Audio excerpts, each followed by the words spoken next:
After playing 6 hours of Assassin's Creed Valhalla and interviewing 3 developers, I came away with an even better idea of what kind of game Valhalla will be. Compared to my play session in July, Valhalla has come together in such an impressive way that I believe it has every chance in the world to be one of the best Assassin's Creed games to date. There's so much returning that will remind fans of the older games, while also leaning on the strengths of the newer open-world RPG format. We'll dive into all of that along with my honest opinions, the positives and the negatives over the course of this preview. Heads up, I'm about to upload a lot of Valhalla content. You can expect new full-length interviews with Darby McDevitt, Jessica Maher, and Raphael Lacoste, as well as raw footage of the settlement, social stealth in action, exploring an underground assassin's bureau, and much, much more. All of this content will come out over the coming days and weeks, so if you haven't already, make sure you're subscribed to my channel and click the bell so you don't miss these videos. Without further ado, let's get into it. Starting us off, here's what I got to play. I completed one full story arc in Leicestershire, which included 4 chapters and took me about 3 hours to complete. During this, I met the Sons of Ragnar faction, and with their help, I dethroned a king with ties to the Order of the Ancients and replaced him with a Saxon who is sympathetic to the Viking cause. During these missions, I completed a fortress assault as well as infiltrated many different towns and cities using stealth and other various means in order to complete the objectives. The entire region of Leicestershire was open to explore, and that's how I spent the other 3 hours. I unearthed a Roman artifact, I raided monasteries, I found an Animus Anomaly. There were so many activities that I took part in, and we'll list those out later in the video. But by the end of the session, I had cleared only a fraction of what could be done in the territory. It was obvious to me that there's a ton to do in each region, and I really only scratched the surface. I think I could have spent at least a dozen hours exploring this territory alone. By the way, it's important to note everything you see in this footage is subject to change. While we're less than a month out, small details can change. This is a game still in active development, and until they ship this thing, it could change. And shout out to Ubisoft, thank you so much for once again allowing me to play your game early.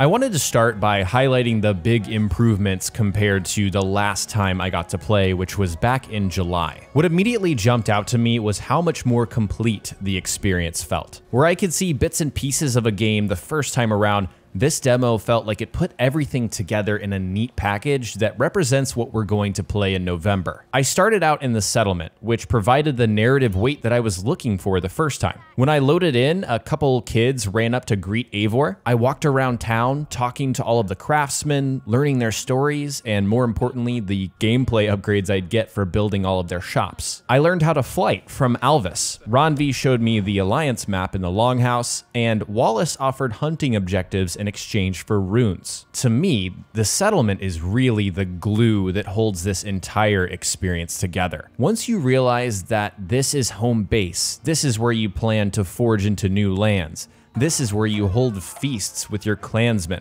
this is where you enhance your gear for better stats, this is where you customize your hair and tattoos, you grow an attachment to it. Ravensthorpe is so central to this game that it's hard for me to remember what it was like to play without it. Obviously, there's a ton more to talk about with the settlement, and I promise we'll go deeper in a bit here, but I can't begin to tell you how much of an improvement the settlement made on the entire experience. The next big improvement, guys, the faces and cutscenes in this demo blew my mind after seeing it the first time.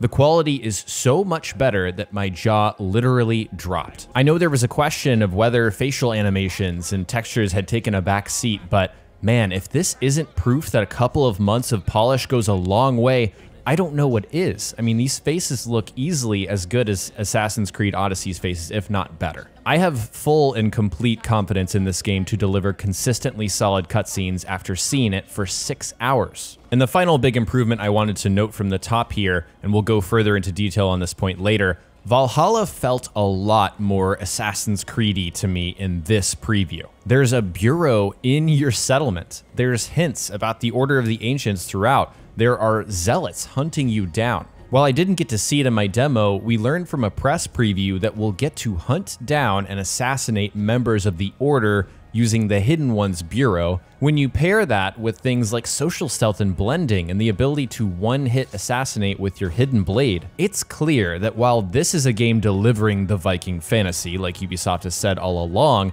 it still takes place within an Assassin's Creed world. Those elements are front and center, and they will be from the very open of the game. In my first preview, I brought up comparisons between Valhalla and Origins and Odyssey, because that's a very hot topic, and I said if you liked the newer games, there's no question that you will like Valhalla, it's similar enough. But at the same time, this game is different enough that if you didn't like them, there may be something for you here. After this session, I still stand by all of that, but I have a better understanding of what makes these games both similar and different. First of all is exploration. The flow of exploring the world to me feels more similar to Origins than it does Odyssey. While the map is huge and there's plenty to do here, it's not overwhelming. Discovering new locations and activities tapped into my intrinsic motivation. I saw a cool thing and decided to go and do it. But unlike either game, map markers don't tell you exactly what to expect and what level is suggested for the activity. Instead, they're broken down into 3 categories to give you a general idea of what you're going towards. For example, there's wealth, mysteries, and artifacts, which used to be called secrets. Like Darby told us, these won't appear in your quest log, but they'll remain on your map if you discover them and don't feel like doing it immediately. It's in this way that it feels like it's up to me to chart my own path, to take quests or to refuse them, and to do them in my own order. The flow of exploration involves hopping in the longship, sailing along the river systems of England, and stumbling upon something that looks interesting, that piques your interest. It feels effortless to explore this world, and if there's one thing I wanted to do more of with my time, it was explore this vast and intriguing world that's so beautiful. Seriously, at times it looks like a painting, and that's something I brought up to Raphael Lacoste, the game's art director, who, by the way, has been working on this franchise since the first game in 2007.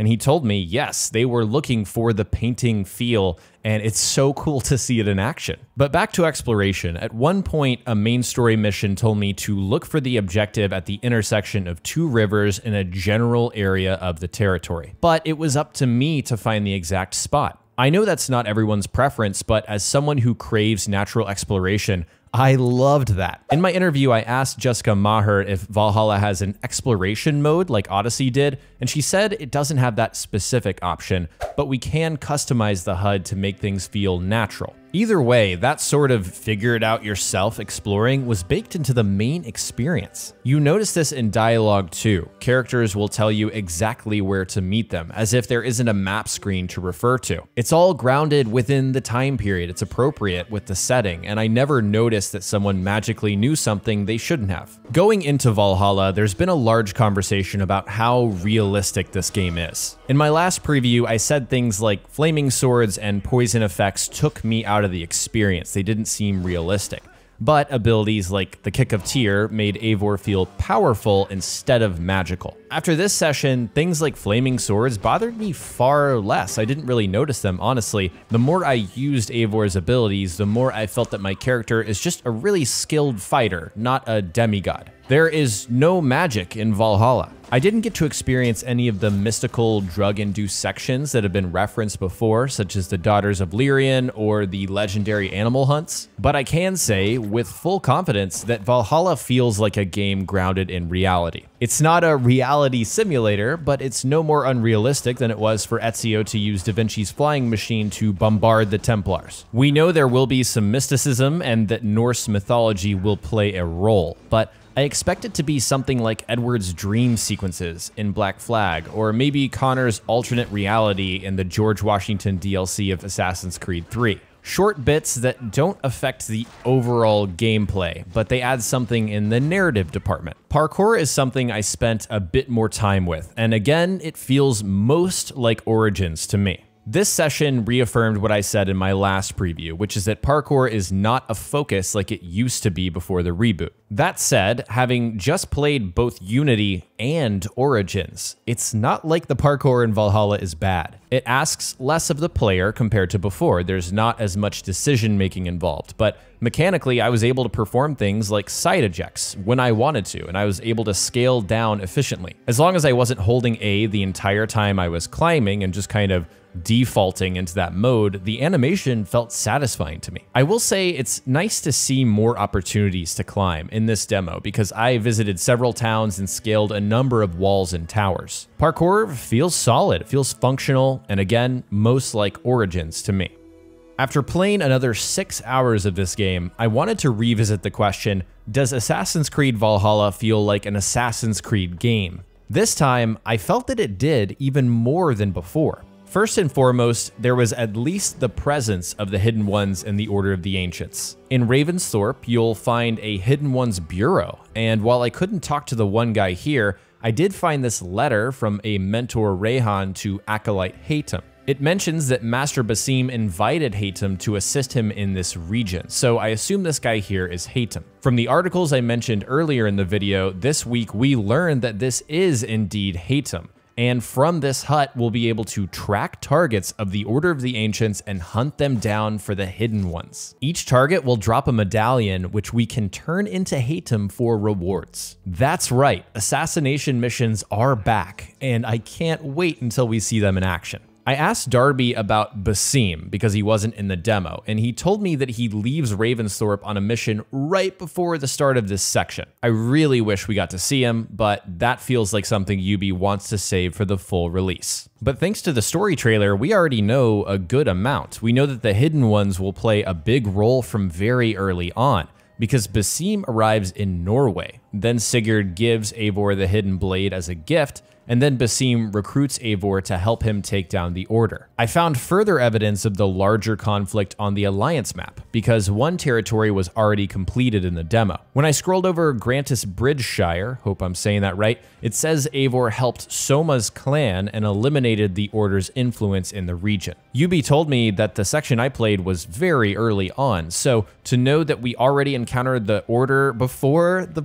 part that I played is really encouraging. Also, I'm not sure how many people uncovered this like I did, but I stumbled upon the ruins of an old Hidden Ones bureau underneath the city of Leicester. There I found notes, a codex page, and a Hidden Ones armor piece. Darby told me that there is a codex page mission to find all of them as a callback to the original games, which is just awesome. He also said that this is just one of many, many remnants of the Hidden Ones who operated in this region hundreds of years ago. So, if you're worried that the assassins will play a lesser role in this game, from what I've seen and played, I do not think that's a legitimate concern. And the same goes for the Order of the Ancients. In Leicestershire, we learned that the king we dethrone has ties to the Order. As he's being removed, he suggests that the Order's own agents, called Zealots, will hunt Eivor down to the death. Some of you will notice this is very similar to the Phylakes in Origins or the Mercenaries in Odyssey. Across the board, it felt like the Templars-Assassins conflict was much more present in this game already compared to something like Odyssey. Social stealth plays a big role in the Assassin fantasy, and I didn't get to see any of it in my first demo, so I made sure to this time. I walked around Leicester, a huge Saxon town that is not friendly to Danes. Using my hood, I was able to navigate past guards, use social blending to blend in with monks, which calls back to the very original game, and I was able to eliminate targets without being seen. I started to get a feel for exactly how detection works in these distrust zones. As Eivor enters, your hood will automatically come up. If you run too quickly or get too close to a guard, they'll detect you. But I was able to find a sweet spot of movement speed and distance from guards in order to move quickly and remain undetected. I also tested out some of the blending activities, things like sitting on benches, making bread, or doing whatever this thing is. There was a variety of things you could do, which was really cool, and the main takeaway here should be that social stealth is back, and it's really, really fun. This is what I was craving back in July, and I'm so happy I got to experience it this time. It's that classic AC feeling of avoiding detection over large areas, using crowds to your advantage, and navigating hostile environments. I absolutely felt that, and guys, it feels great. I spent a lot more time in this preview stealthing around and assassinating targets. It feels awesome being able to one-shot enemies with the hidden blade again. I was able to clear out entire areas without being seen. Funny enough, in this demo, I didn't grab the advanced assassination skill, but it only affected me once. I was about to execute this skirmisher and dealt pretty heavy damage instead of killing him, which if you played the newer games, you recognize. In case you missed my last preview, this is what the QuickTime event looks like. Once you have that skill, you're able to pass this check, and if you pull it off, you get the one shot, and it works on bosses. This is obviously new to the series and not like anything we had before, but I still feel it's a nice compromise. Plus, I appreciate that it makes assassinations a little more skill-based. Just because you're able to get above a target doesn't mean you get the instant execution. While this preview did make it feel more like Assassin's Creed, there are still a few details that may bother those AC purists out there that don't really like the newer games. This is the third entry in the series where parkour is just not a main focus. There may be scenarios that I didn't get to play that deliver some complex parkour, but this is still not something that you're spending most of your time worrying about or doing. In terms of narrative, you're a Viking before you're an assassin. Now that may change. I haven't played the full game, but it seems Eivor's pursuits are to find safety for the clan above all else. However, knowing there's a bureau in Ravensthorpe from the beginning is huge. And even though I didn't get to see this, knowing I'll be hunting members of the Order and reporting back to the bureau is huge. The assassins are clearly a big part of the story. I still have not seen enough of the modern day plot and of the larger conflict to tell you whether it's given the attention that it once was. But obviously that stuff is major spoilers, not something you'd ever see for a game before launch, so I assume that's saved for final release. The fact is, this game delivers on exactly what Ubi has said from the beginning: the ultimate Viking fantasy within an Assassin's Creed world. And if you were one of those people worried that this game might repeat the lack of assassin-y stuff from Odyssey, I flat out don't think you should be. Speaking of, this time I made sure to find an Animus Anomaly. I'm not allowed to show it to you still, but I am allowed to describe what I saw. So here's a piece from my interview with Darby in which he shares more insights on this little activity. So during our first interview, you asked me if I found an Animus Anomaly. I didn't, unfortunately. Yeah. I went out of my way this time to find one, and I did. And while I can't show it, I can describe what I experienced. So essentially, it felt like a way to bridge the gap between modern day and what's happening in the Animus, and it actually brought Layla Hassan into the simulation for what felt like almost, I think it was Brotherhood, had some very similar kind of platforming mechanics where I was trying to find like a data sample or something. Yeah. And then it's a little data packet, and then some craziness happens. Yes. So the craziness at the end, obviously, to me, that screams the truth puzzles. Can you talk about that? Was definitely an inspiration. I mean, everything you just said was spot on. Like, we looked back at Brotherhood for the kind of platforming, weird, surreal platforming puzzles within the Animus. It's almost as if the Animus has part of it's been unloaded, or some weird BIOS has been loaded on top of it, or that's not quite the right way to say that, BIOS, but and yes, the truth video was definitely an inspiration. We loved the impact that had. I will say we went above and beyond, I think, the truth video for the kind of insane content we have. When you finally complete all these, I think people will be picking their eyes off the floor after they see what we have.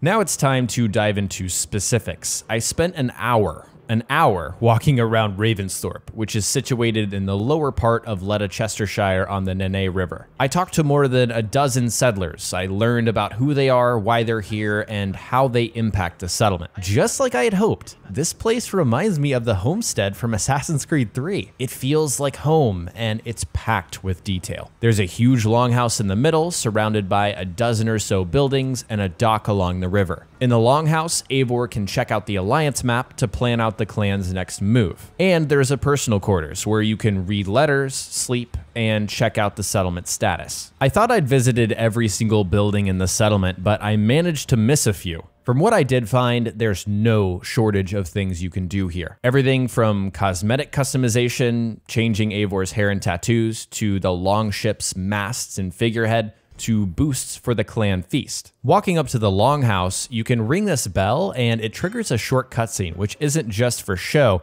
it actually gives Eivor a buff for the next several hours. Building the cartographer gives you access to his maps, which will reveal locations of items that you might have missed. In my preview, I built the brewery, which added a buff to the clan feast, and the fishing hut, which unlocked fish deliveries and the fishing line tool. Every time you build something, you get this time-lapse cutscene that shows how your settlement evolves over time. Building new services also contributes to the overall settlement level, which I believe is called Renown. And during my demo, Ravensthorpe was a hamlet, which is level 3. Each time you fill up the progress bar, the settlement progresses to another level, which unlocks new buildings and services. So at this point, who knows how big the settlement can become and how many buildings are possible by level 6. There are a lot of what I would consider ambient activities around the settlement. You'll find these markers all over Ravensthorpe, which allow you to place cosmetic decorations of your choosing. You can place statues, monoliths, a well, and a weapon rack. If you're wondering, I wasn't able to pull a weapon off the rack, it's just there for show. You can also sit on the throne in the longhouse. You can stir this pot of food, and you can sit down here at the table to take a breather. And of course, you can pet the animals. There's a dog and a cat roaming around camp.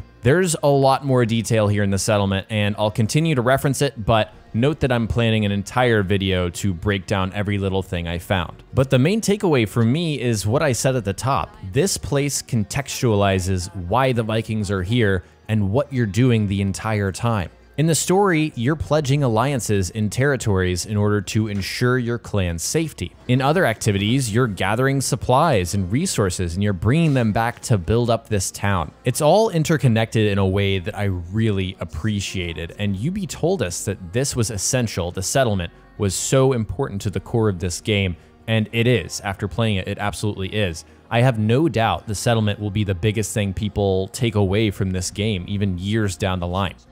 For everyone that's been wondering where customization has been, I got to see it on full display in the settlement. Speaking to Svend, we'll open up the tattoo and barber menu. Here you can customize tattoos for 5 different slots: head, chest, left arm, right arm, and back. I bought the Mjolnir back tattoo scheme from the merchant in town, so I applied that along with some others. The final slot is for hair, and I bought the exotic red option for my female Eivor, but didn't end up liking it, so I stuck to the classic, but in a red shade. It seemed a little weird to me that I couldn't preview what these schemes look like at the merchant, so I'm hoping Ubi plans to add that in so people don't have to just look this stuff up. Outside of that small thing, I really liked the way I was able to make my Eivor look. I just changed the shade of her hair, obviously, but choosing the tattoo, like I removed that dark black eye tattoo that they have by default, and it made my character model look so much better. I only played as the female version of Eivor, but Ubisoft provided some B-roll footage that shows off the male. So if you were hoping for beard options, here they are. It looks like there's a solid set of them,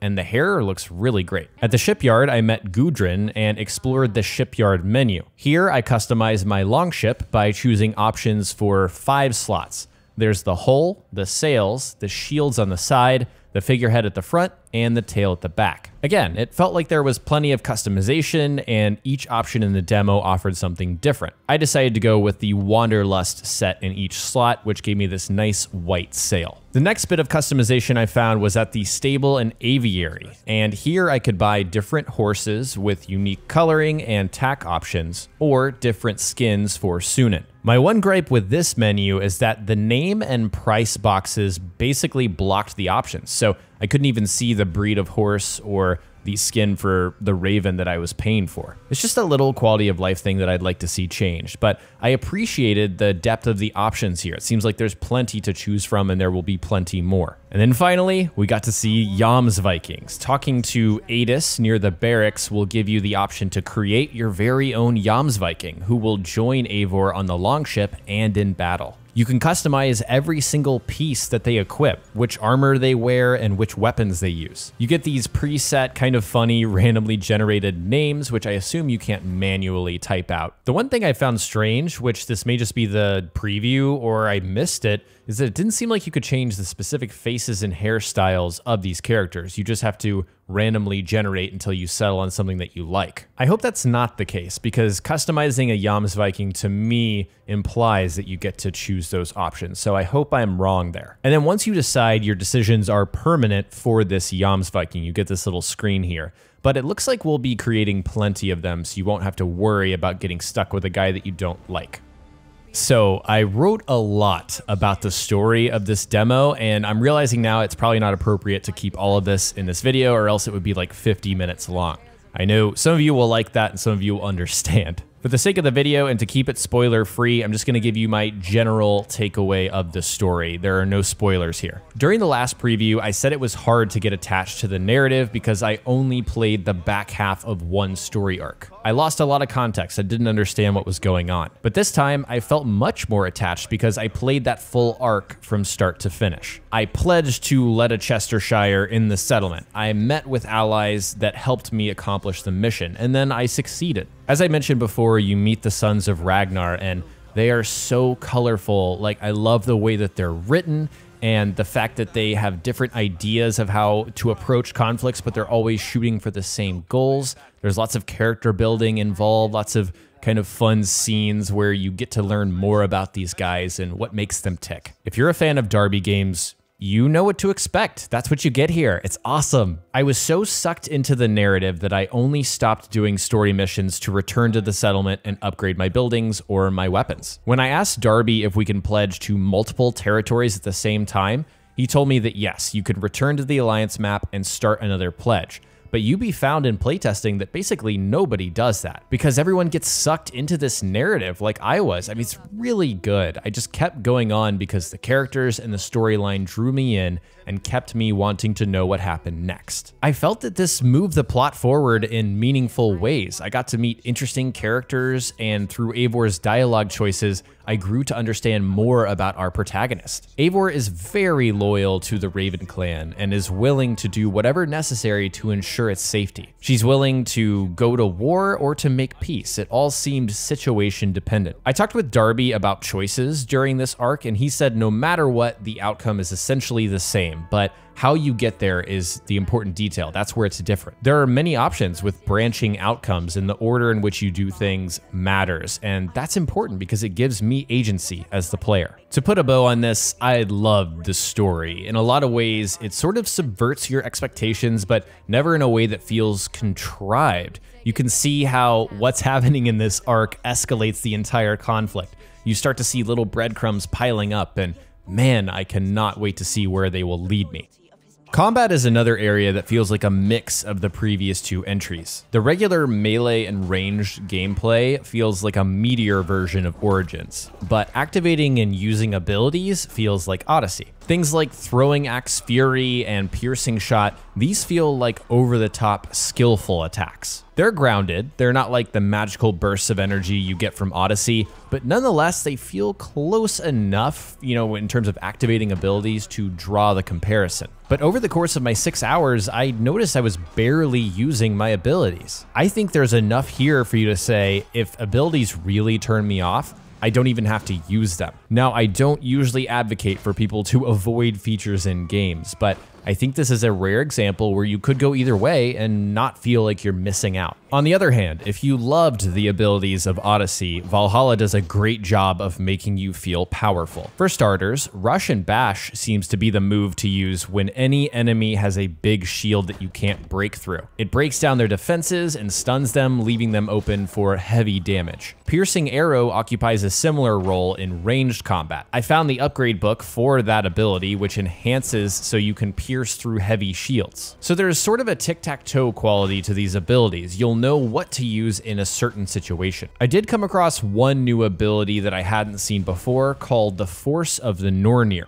This one slows down time and auto shoots arrows, so basically you just have to aim to control where they land. I know this is an ability that some people will lose their minds over, but again, I need to reiterate, abilities feel optional. You can choose what to use and what to avoid. So if this feels too cheap or arcadey for you, you just don't use it. This time around, I felt I had a better grasp over the raw hack and slash gameplay, outside of abilities. I found several new weapons and used as many combinations as I could. Bearded axe and shield, 2 bearded axes dual wielding, an axe and a hammer and a shield, a spear, a 2-handed Dane axe, and a 2-handed greatsword. Unless you're using a 2-hander, your offhand slot determines the special attack that you get, which is activated by holding LB on the controller. For the bearded axe, you get this bananas overpowered strike that stuns enemies basically until you run out of stamina or they die. The greatsword has this charging attack and thrust move. The spear has a similar move, but you can also hook enemies back towards you. I noticed that similar to the past games, you can use the special attack to combo in and out of your light and heavy attacks. You can also parry with any weapon combination in the game. There's just a lot of moving pieces here, and what the game really doesn't tell you, which is something that people learned if you played Odyssey and really got into that combat system, is that you are able to do a lot here, and you pair everything with like a dodge and it completely changes the kind of move that you get. So as long as you're willing to explore it, there's a lot here. In the last demo, I said that I didn't like the ranged combat, but I enjoyed it much more this time around because I took advantage of the weak point system. Hitting an enemy's glowing yellow region opens them up for a stunned finisher as long as you have that skill. So it feels so satisfying to use. I was racking up stun finisher after stun finisher, and watching these animations never gets old. It's just satisfying. Just like the first time I played, it was clear to me that combat will be one of my favorite parts of this game. It's just a blast. It's so much fun. And I see myself upping the difficulty to hard in the full game, so I'll be forced to really explore every option. Speaking of difficulty, I ran into a zealot in the open world. Again, these are Valhalla's equivalent of bounty hunters, and this guy is named Redwalda. His power is 90, I was at power 22, and I found him patrolling the little abandoned town of Veninus, so he crushed me. I talked with my demoist and he told me that he was almost able to kill this zealot even at a lower power level. And I could tell just by fighting him that even though he hits hard, if you play your cards right, you can kill this guy. It may be painful, it may take forever, but it's good to know that it's not impossible to kill certain guys. Now, there may be a power disparity where it is literally impossible to kill someone, but for this, it felt fine. It didn't bother me like it might have in previous games. Let's talk about some RPG stuff. Back in Ravensthorpe, you can visit Gunner and access the blacksmith menu. Here is where you can enhance your gear. This is a service that costs ingots, which you'll find in wealth chests and other sources, and spending them will unlock rune slots, increase that piece of gear's upgrade potential, and sometimes improve the appearance. Through the menu, you can see a couple of examples of what enhancing looks like, going from superior to flawless in most cases, unlocked 2 to 3 more upgrade slots, opened a rune slot, and changed the appearance. Just to be clear, upgrading and enhancing are 2 different things in Valhalla. Upgrading is where you access it just through your inventory screen on Eivor. It requires common resources like leather and iron, and this just boosts the stat values on these items by little small bits each time. Enhancing allows you to upgrade further than you would have before. That's what pushes it to a higher tier. So by enhancing, you're able to take what was a weaker weapon or armor piece and make it stronger.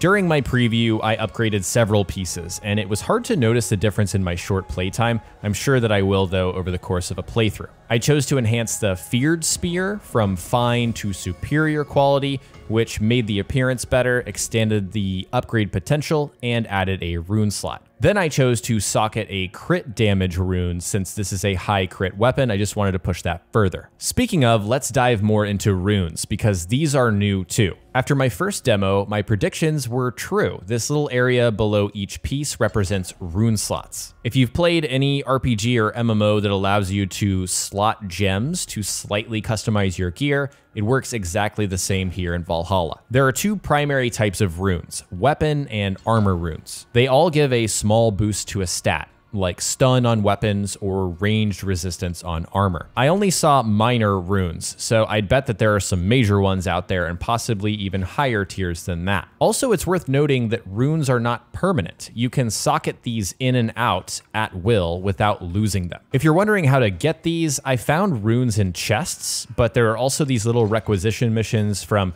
the fishing hut and the hunter in the settlement that will reward runes. But minor runes were very common. Like, I didn't go out of my way to search for them, and I found a lot of them. While we're on the topic of gear, let's look at a few new details that weren't there in the first demo. Each armor and weapon piece has a unique attribute below its stats that plays a role in combat. For example, with my Hidden Ones gauntlets, these increase my assassination damage when crouched and undetected for 10 seconds. And then they also provide more headshot damage. Another example, for a weapon, my Feared Spear increases speed when dodging. I didn't get the chance to upgrade armor, but thanks to this Ubisoft B-roll footage, this is how it kind of changes the armor's appearance. It's really cool that each one of these pieces will evolve over time. In addition to the difference between weapon types, these add another layer of customization to gameplay to each specific weapon that makes your choices feel unique. I'm really excited to explore all of these. As I'm sure you've noticed before now, there are gear sets in Valhalla. Not every armor piece belongs to a set, but the way they work is straightforward. 2 or 3 pieces unlocks the first set bonus, and the full set unlocks the second one. Personally, I love gear sets in RPGs because they let you specialize even more, so